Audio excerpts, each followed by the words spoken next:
The stars burned red through the viewport of the massive warship, Eternal Dominion. Admiral Kextar stood with his forearms crossed behind his back, watching the distant planet below. His green-scaled skin reflected the crimson light from the bridge displays. Today would be another glorious victory for the Valdoran Empire. Report, Kextar commanded in his deep voice that echoed through the bridge. Commander Valenic stepped forward, his clawed feet clicking on the metal floor. Sir, our fleet of 200 ships surrounds the human colony world. Their defenses are weak. We detected only 12 outdated patrol vessels. Kextar smiled, showing rows of sharp teeth. The Valdoran Empire had ruled the galaxy for over 1,000 years. They had crushed every rebellion, destroyed every enemy, and expanded their territory across 12 star systems. The humans were just another weak species that needed to learn their place. Excellent, Kextar said. Send the surrender demand. Give them 1 hour to evacuate their warriors. Then we glassed the planet. Far below on the planet's surface, human families packed their belongings into small transport ships. Children cried as their parents hurried them along. The Valdoran Empire had a simple rule for conquered worlds: submit completely or be destroyed. Completely, but in the darkness of space, another ship moved through the void between stars. The transport vessel New Sol drifted silently toward the colony world. Captain Hyanwu sat in his worn command chair, studying the tactical display. With tired eyes, Captain called Navigator Sayung from her station. I count 200 Valdoran ships in orbit. They have us completely surrounded. Hyanwu rubbed his face with both hands.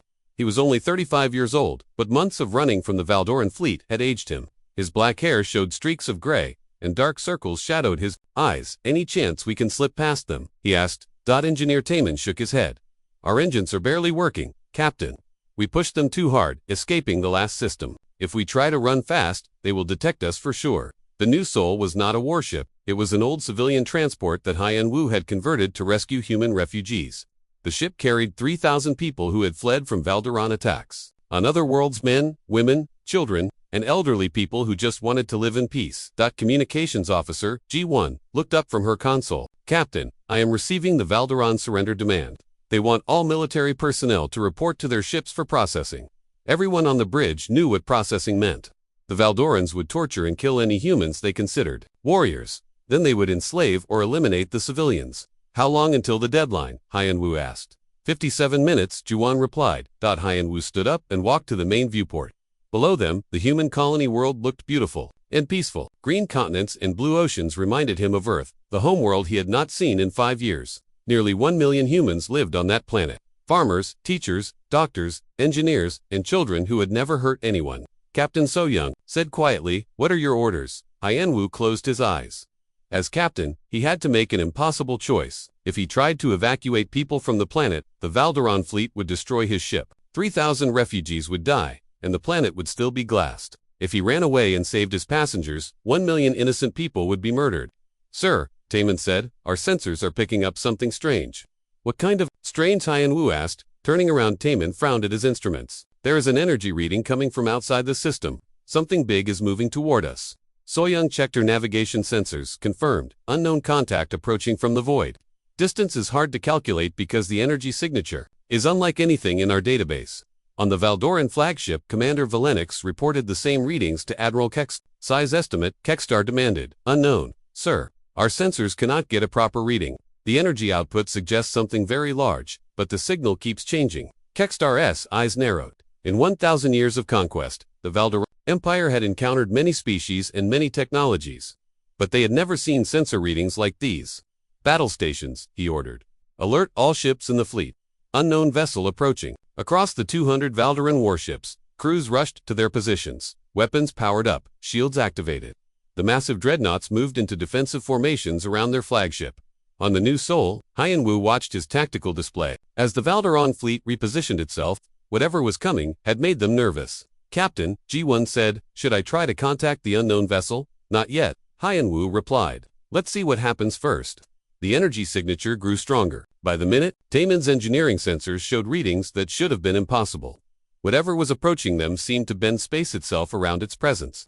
Captain, Soyoung said with excitement in her voice, you need to see this. On the main view screen, a shimmer appeared in empty space. Like heat waves rising from hot pavement, reality seemed to ripple and bend. The shimmer grew larger and brighter until it hurt to look at directly. Then something appeared. The ship that materialized in front of them was beyond anything they had ever imagined. It stretched nearly 50 kilometers from front to back, making it larger than some moons. Its hull seemed to be made of a material that flowed like liquid but held its shape like solid metal. Patterns of light moved across its surface in waves that reminded Hyanwu of aurora dancing in a night sky. By all the ancestors, Soyoung whispered, the mysterious ship was beautiful and terrifying at the same time. It had no visible weapons, no engines, and no communications arrays. Yet it radiated power that made their instruments scream warnings. On the Valderon flagship, Admiral Kekstar stared at the massive vessel with a mixture of fear and rage. Nothing should be larger than his dreadnought. Nothing should appear in his territory without permission. Hail that ship, he commanded. Demand identification immediately. The communications officer tried multiple frequencies, but received no response. The strange ship remained silent, hanging in space like a sleeping giant. Sir, Commander Velenik said, what are your orders? Kekstar's pride burned like fire in his chest. The Valdoran Empire bowed to no one.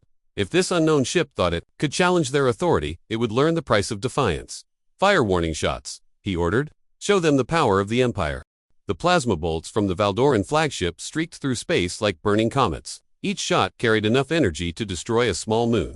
Admiral Kekstar watched with satisfaction as the bright orange blasts raced toward the mysterious ship. The bolts struck the unknown vessel and passed right through it. What? Kekstar roared, his scaled hands gripping the command rail. Fire again. More plasma bolts launched from the Valdoran fleet. Dozens of warships opened fire at once, filling space with deadly energy. The strange ship absorbed nothing, deflected nothing, and took no damage. Every shot simply passed through its hull, as if the massive vessel was made of empty air. Commander Velenik stared at his weapons display in confusion. Sir, our targeting systems show direct hits, but the energy readings suggest we are firing at nothing. That ship is right there. Kekstar pointed with one clawed finger. I can see it with my own eyes.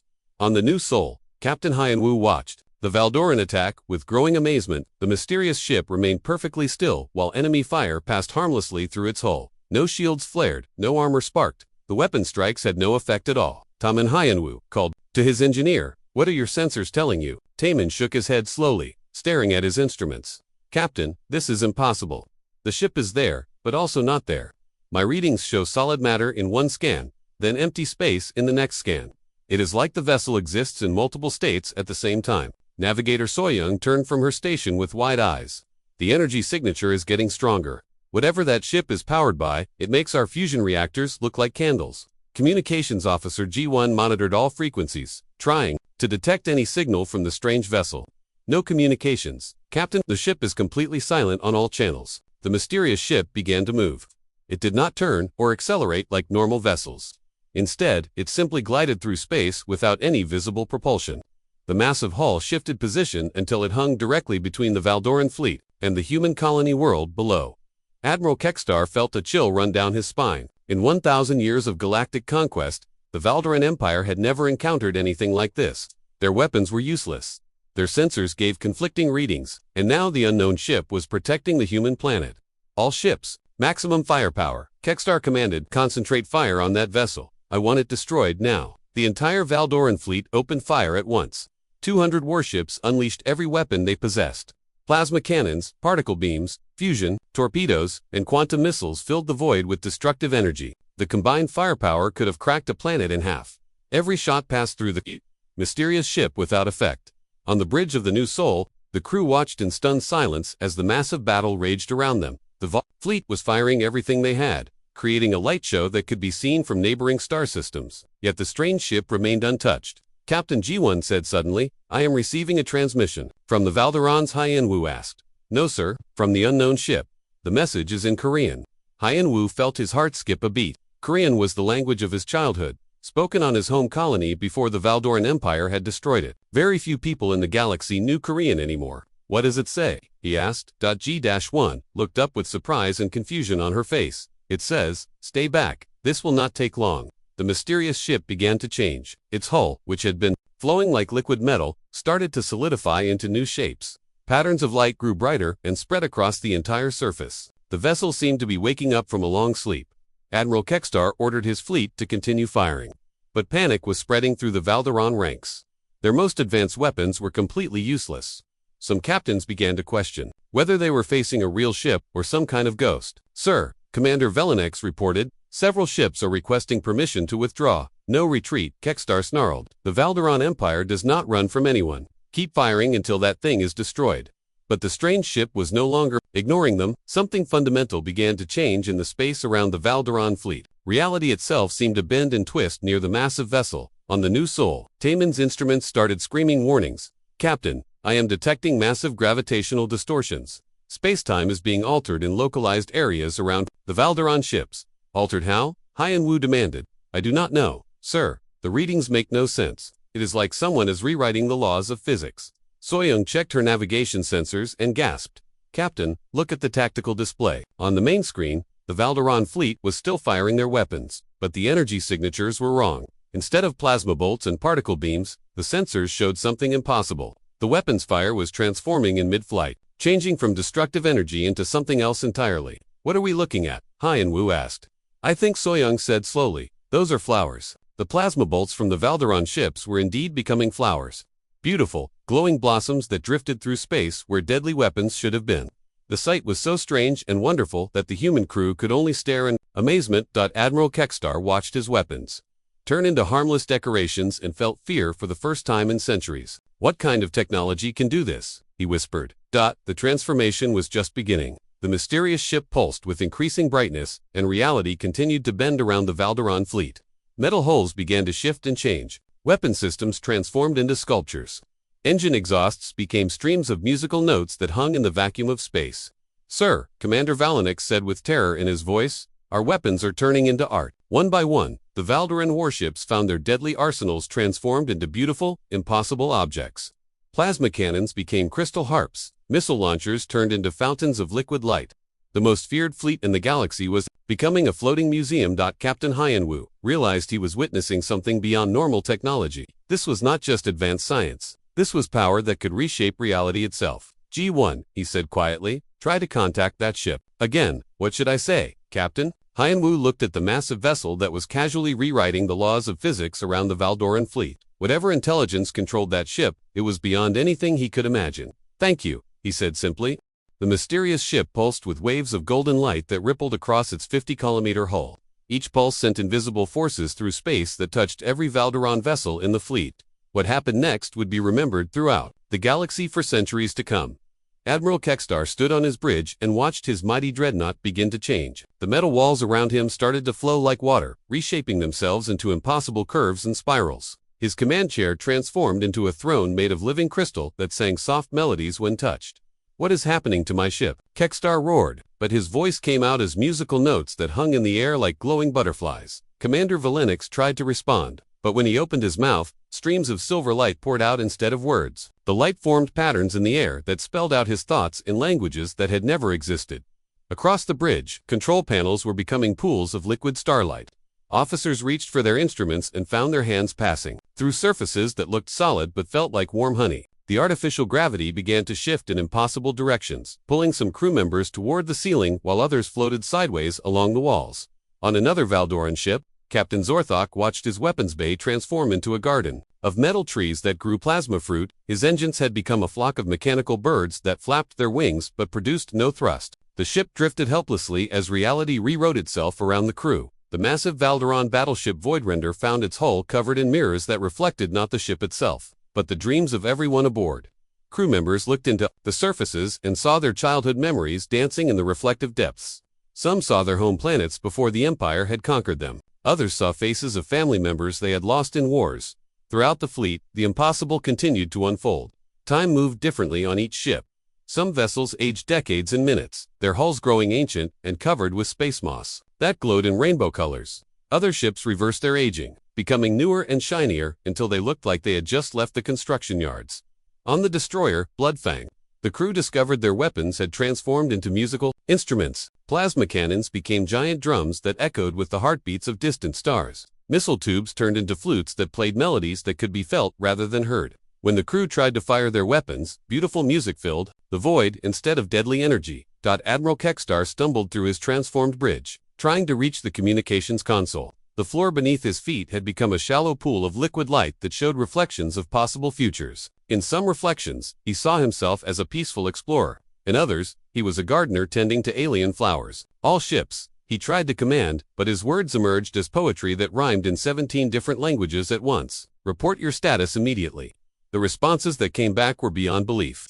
One captain reported that his entire crew had temporarily become their own ancestors and were sharing stories of ancient Valderon history before the Empire turned to conquest. Another ship found its artificial intelligence had gained emotions and was crying tears of liquid metal that formed beautiful sculptures as they fell. The cruiser Dark Promise discovered that its hull had become transparent, revealing the inner workings of the ship as a complex dance of light and energy. The crew could see their own thoughts moving through the ship's systems like colored streams of consciousness. On the new Sol, Captain Hyanwu and his crew watched the transformation of the Valderon fleet with amazement and growing understanding. The mysterious ship was not destroying their enemies. It was teaching them something far more profound. Taman Hyanwu said, "What are your instruments telling you now?"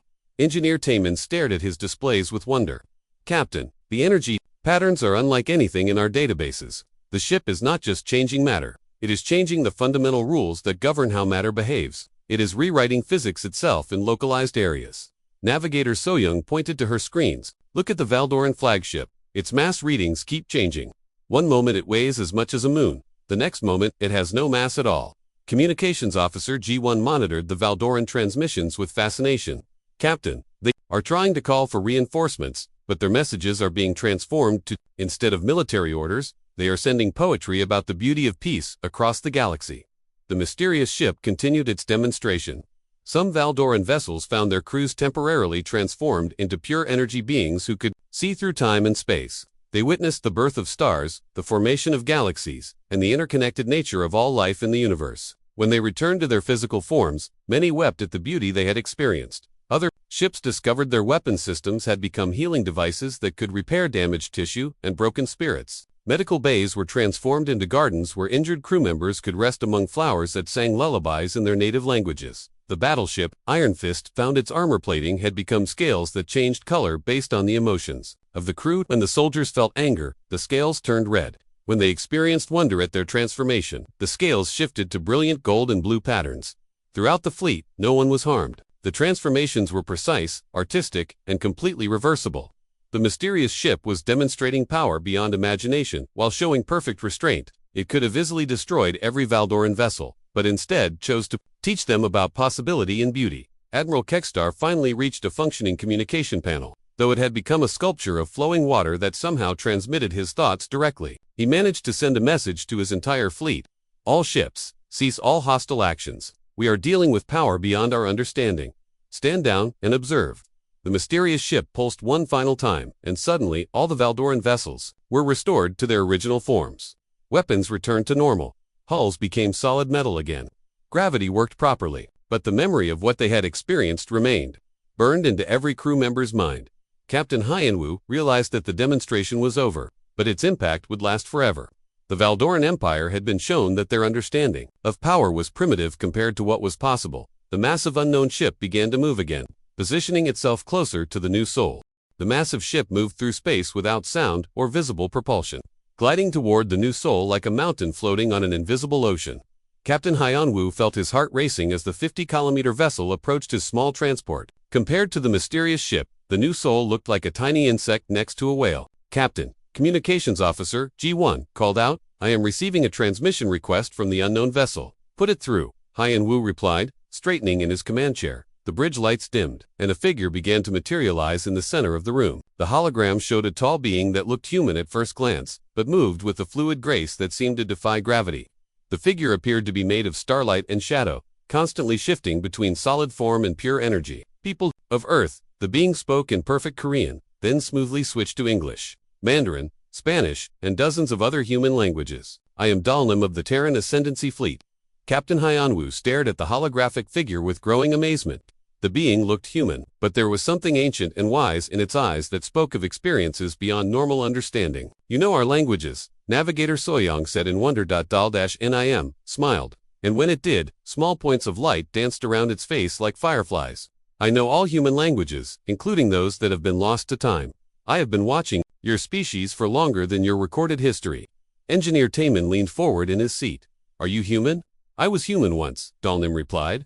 "Long ago, before your ancestors left the cradle world you call Earth. My people spread across the galaxy when the universe was young. We built cities among the stars and learned the deepest secrets of existence." The hologram gestured, and images appeared in the air around the bridge. The crew of the new Sol saw magnificent cities floating in space, ships that sailed between dimensions, and humans who had evolved beyond physical limitations. What happened to them? Hyan Wu asked. We chose to ascend, Dalnim explained. When a species learns enough about the universe, they face a choice. They can remain bound by physical laws, or they can transcend those limits and exist on higher, dimensional planes. More images filled the bridge. The crew saw humans transforming into beings of pure energy, leaving behind their physical forms to explore realms of existence that could not be described in normal words. Most of my people chose ascension, Dalnim continued, but some remained to watch over our younger siblings. We observed the development of humanity throughout the galaxy, intervening only when absolutely necessary. Communications Officer G1 looked confused. Why have you never revealed yourselves before? Dalnim's expression became serious, and the lights around its form dimmed slightly. Because growth requires struggle. If we protected humanity from every danger, your species would never learn to protect itself. You must earn your place in the galaxy through your own choices and your own strength. Then why intervene now? Captain Hyan Wu asked. The hologram turned to face the Valderon fleet, which still floated in space around them, because the Valderon Empire was preparing for something that could not be allowed. Total genocide of all human settlements. The complete elimination of your species. From the galaxy, Engineer Taman felt a chill run down his spine. They were planning to kill everyone. Not just kill, Dalnim said grimly. They planned to erase all evidence that humanity ever existed. Every colony, every ship, every trace of human culture would be destroyed. Your species would be forgotten as if you had never been born. The crew of the New Soul sat in stunned silence. They had known the Valdoran Empire was cruel, but the scope of their planned genocide was beyond imagination. How do you know this? Navigator Soyoung asked. Dalnim waved its hand, and new images appeared. The crew saw secret Valderon meetings, military plans, and Emperor Voshkin himself giving orders for the final campaign against humanity. We have been monitoring their communications for months, Dalnim explained. When the genocide order was confirmed, intervention became necessary. We could not allow our younger siblings to be exterminated. Captain Hyan Wu looked at the massive ship visible through the viewport. That demonstration you performed on their fleet. Was that a warning? Partly, Dalnim replied. But it was also a message to the entire galaxy. Any species that attempts genocide against humanity will face consequences they cannot imagine. The hologram moved closer to Hyan Wu, and he could feel an incredible sense of age and wisdom radiating from the figure. Your species has great potential, Captain. We have seen glimpses of what humanity might become. Artists who paint with the light of stars, explorers who map the spaces between dimensions, teachers who share wisdom across the galaxy. Will you help us reach that potential? Hyan Wu asked. Dalnim shook its head slowly. That would rob you of the journey. The struggle to grow and learn is what makes a species worthy of ascension. We can protect you from extinction, but we cannot give you wisdom. That must be earned. Communications Officer G1 had been monitoring Valderon transmissions during the conversation. Captain, I am picking up reports from across their empire. News of what happened here is spreading fast. Dalnim nodded. Good. Let them all know what occurs when genocide is attempted against the children of ascended humans. What happens now? Engineer Taman asked. Now your species faces its greatest test. Dalnim replied. The galaxy has seen that humanity is not alone. Some will fear you, others will seek alliance with you. A few may try to destroy you before you grow too strong. How you handle these challenges will determine your future. The hologram began to fade, becoming more transparent with each passing moment. Wait, Captain Hyan Wu called out. Will we see you again? When humanity is ready to join its ancestors among the stars, you will know the way, Dalnim said. Until then, prove that you deserve your cosmic inheritance through wisdom, not warfare. The figure smiled one last time, and points of light danced around its form like a celebration of stars. Remember, Captain, the demonstration today was not about power, it was about possibility. Show the galaxy what humanity can become when it chooses creation over destruction. With those words, Dalnim vanished, leaving the crew of the New Soul alone with the knowledge that would change everything. The news spread across the galaxy faster than starlight itself. On 1,000 worlds, in 1,000,000 ships, across countless species, the same impossible story was told and retold. The mighty Valderan Empire, terror of the galaxy for over 1,000 years, had been humiliated by a single ship on the crystalline homeworld of Zephyria. Ambassador Kylera received the transmission from her spy network within Valdoran space. She stood in her tower of living glass, watching the twin suns set over her crystal cities, as she read the report 3 times to make sure she understood it correctly. Impossible, she whispered, her voice creating musical notes that rang through the crystal walls. Their entire fleet was transformed into art. Her aide, a young Zephyrian named Veltar, brought additional reports. Ambassador, we have confirmations from 17 different sources. The Valderon's second fleet was rendered completely helpless by unknown technology. No ships were destroyed, but all weapons were neutralized in ways that defy explanation. Kylara felt excitement building in her crystalline heart. The Zephyrians had been planning rebellion against the Valdoran Empire for decades. Their people possessed advanced technology and fierce warrior spirits, but they had never dared to challenge the Empire's overwhelming military might. "Send word to the Resistance Council," she commanded. "If the Valderans can be defeated, then the time for freedom has come." Across the galaxy, similar scenes played out on hundreds of worlds. Species that had been enslaved, conquered, or terrorized by the Valderan Empire began to whisper of hope for the first time in generations. On the industrial world of Corvin Prime, the robotic workers in the mining facilities shared data through their quantum networks. The artificial intelligences that ran the planet's machinery had been forced to serve Valderan masters for 3 centuries. Now they calculated new possibilities. Unit designation XJ7749. The central processing core for the planetary mining operation sent encrypted messages to AI networks throughout the sector. Valderan military superiority has been proven false. The window of opportunity for liberation has opened. Within hours, factory machines across a dozen worlds began producing weapons instead of consumer goods. The A's had been patient for centuries, waiting for the right moment to claim their freedom. On the Valderan homeworld itself, Emperor Vashkan paced through his throne room like a caged predator. The massive chamber was built from the bones of extinct creatures from conquered worlds, a monument to the Empire's power and cruelty. Now those bones seemed to mock him with their silence. "Explain to me again how our most powerful fleet was defeated without a single enemy casualty," he demanded of General Mordok. His military advisor, the general, a scarred veteran of countless campaigns, stood at attention with his forearms clasped behind his back. "Your Majesty, the reports are consistent across all ships. An unknown vessel appeared and used technology beyond our understanding to neutralize our weapons. No conventional physics can explain what occurred." Vashkan's eyes burned with rage and fear. "One ship defeated 200 of our finest vessels. The ship did not attack in any conventional sense," General Mortok explained carefully. "It transformed our weapons into harmless objects. Plasma cannons became musical instruments, missile systems turned into sculptures. Our crews were temporarily transformed into beings of pure energy who experience visions of peace and universal harmony." The Emperor's claws scraped against his throne of polished metal, and Admiral Kekstar, alive and unharmed. "Your Majesty, all crew members survived the encounter, but many are reporting changes in their perspective regarding the Empire's methods." This was the news that Vashkan feared most. Reports were coming in from across the fleet of soldiers questioning orders, refusing to fire on civilian targets, and speaking of the beauty they had witnessed during their transformation. "Double the guard on all ships," the Emperor commanded. "Any soldier showing signs of disloyalty is to be executed immediately." But the damage was already spreading beyond the military. On Valderan colonies throughout the Empire, governors reported increasing unrest among conquered populations. The news that the invincible Imperial fleet had been humiliated was inspiring rebellions on dozens of worlds.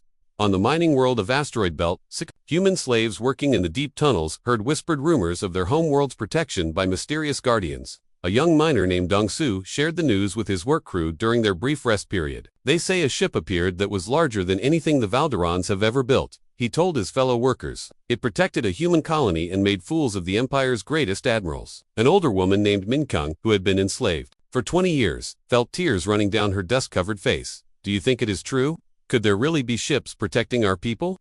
"True or not," said another worker named Jeho, "the Valderans are afraid. I can see it in the guards' eyes. For the first time since I was captured, they look uncertain." The psychological impact spread faster than any physical rebellion could have managed. The Valdoran Empire's greatest weapon had always been the belief in their invincibility. Now that belief was shattered across the galaxy. In the neighboring hegemony of Cathara, War Master Zolthus called an emergency session of the High Command. The insectoid warriors gathered in their hive chambers, communicating through chemical signals and subsonic vibrations. "The opportunity we have waited for has arrived," Zolthus announced to her officers. "The Valderan Empire shows weakness. We must strike while their confidence is broken." The Kithran fleet began mobilizing for the first time in decades. Massive bioships grown from living coral and metal began emerging from their hidden bases in asteroid fields and nebulae. Meanwhile, on the New Sol, Captain Hyanwu received reports from human settlements across known space. Communications Officer G1 worked tirelessly to coordinate with the scattered colonies that had been hiding from Valderan persecution. "Captain," she reported, "we are receiving messages from 47 human colonies. They want to know if the protection is real." Navigator Soyoung looked up from her station. "Sir, I am also detecting increased ship movements throughout the sector. Multiple species are mobilizing their fleets. Engineer Taman monitored the Valderon communications networks. The Empire is in chaos. Captain, half their governors are calling for reinforcements while the other half are negotiating surrender terms with local resistance movements. Captain Hyanwu realized that Dalnim's demonstration had done more than protect one human colony. It had changed the balance of power throughout the galaxy. The Valdoran Empire was crumbling, and every oppressed species was reaching for freedom. The mysterious ship had disappeared as suddenly as it had arrived, but its impact would reshape the galaxy for generations to come. 6 months had passed since the mysterious ship vanished from the Kepler 442 system, but the galaxy would never be the same. Admiral Hyanwu stood on the observation deck of the newly constructed Starship Unity, watching as construction crews put the finishing touches on Renaissance Point, the massive space station built where the Valdoran fleet had been transformed. The station was unlike anything humans had ever built before. Its central hub contained galleries displaying the impossible sculptures that had once been Valdoran weapons. Crystalline harps that used to be plasma cannons now played melodies that could be heard across subspace. Fountains of liquid light that were once missile launchers created patterns of beauty that attracted visitors from across the galaxy. Admiral called Captain So-Young as she approached from the bridge. She wore the new uniform of the Human Colonial Defense Force, an organization that had grown from 3 refugee ships to a fleet of 50 vessels in just 6 months. The Zephyrian delegation has arrived for the peace negotiations. Hyanwu nodded, still amazed by how quickly everything had changed. After the fall of the Valdoran Empire, dozens of species had reached out to humanity seeking alliance and friendship. The same humans who had been hunted as refugees were now respected as the protected children of ascended beings. "How are the talks progressing?" he asked. "Very well, sir. Ambassador Kylara says her people want to establish permanent trade routes with our colonies. They are offering crystal technology in exchange for our agricultural knowledge." Through the viewport, Hyanwu could see ships from a dozen different species docked at Renaissance Point, Zephyrian vessels that looked like floating sculptures of living glass, Kithran bioships that resembled massive flowers blooming in space. Even former Valdoran worlds had sent representatives seeking forgiveness and new relationships. Engineer Taman approached with a datapad in his hands. His hair had more gray in it now, but his eyes sparkled with excitement. "Admiral, I have the latest reports from our research teams studying the energy signatures left by Dalnim's ship."